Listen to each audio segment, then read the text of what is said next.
You start the whole journey getting to know the family, getting to know their reasons for seeking help, and you don't get excited for the baby at the end because it's yours. You get excited for the baby at the end because the family that had been waiting for years upon end, who knows how long their story is, finally gets to have the baby that they dreamed of. So my name is Justene and I am from Bakersfield, Vermont.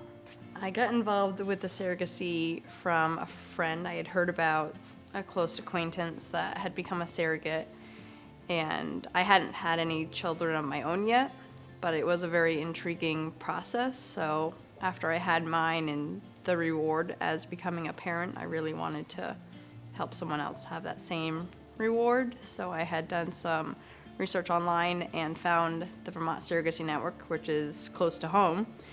So I've worked with three. My first couple, I started that process in 2019, all the different transfers, and then they decided that she wanted to give a chance again, so we terminated contract and they did a transfer and were successfully able to get pregnant and deliver.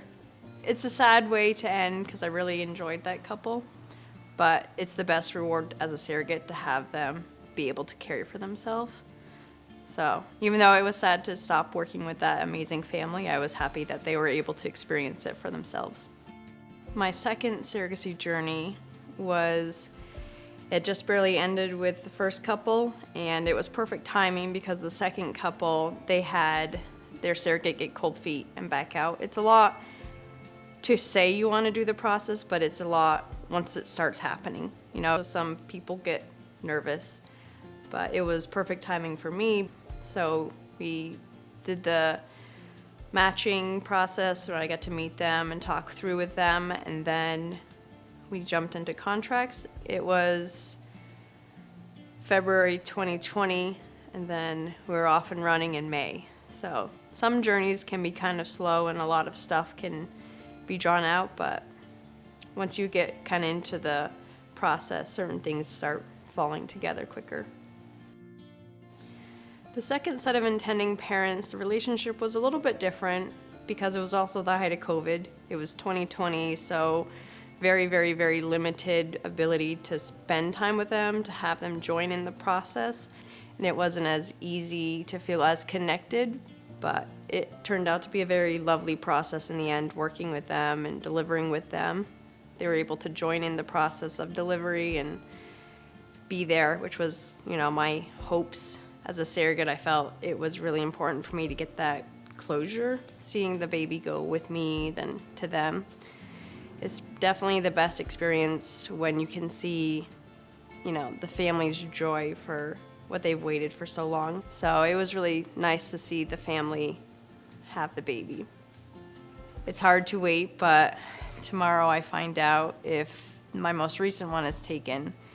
And that one, it's a very wonderful family from New Jersey. There's a lot of things through this journey that can feel uncomfortable. The contract, the awkward conversations of the process. It's nice having someone to help coordinate those pieces and to help, work with the other side on your behalf, because there's some things that, it's uncomfortable that you don't really want to say, but it's necessary to say. Jess is very good about making sure that you feel comfortable with the process and helped through the process and your voice is heard throughout the process. She's a great, compassionate person. I couldn't imagine doing this process without her. When I started this process, my kids were 4 and 2. I have 2 boys, and they were not as understanding of what I was doing, but now I have a 7-year-old and a 5-year-old, and they're both very happy that mom is able to help a family, to have them understand that there's a baby growing, but it's not our sibling, but it's going to be for a family. As the family gets to be involved, it's also rewarding for them. Like my husband and my kids, they do a lot for me as I'm unable to. As a surrogate, you can't take all the credit. Your family does a lot to help the other family too.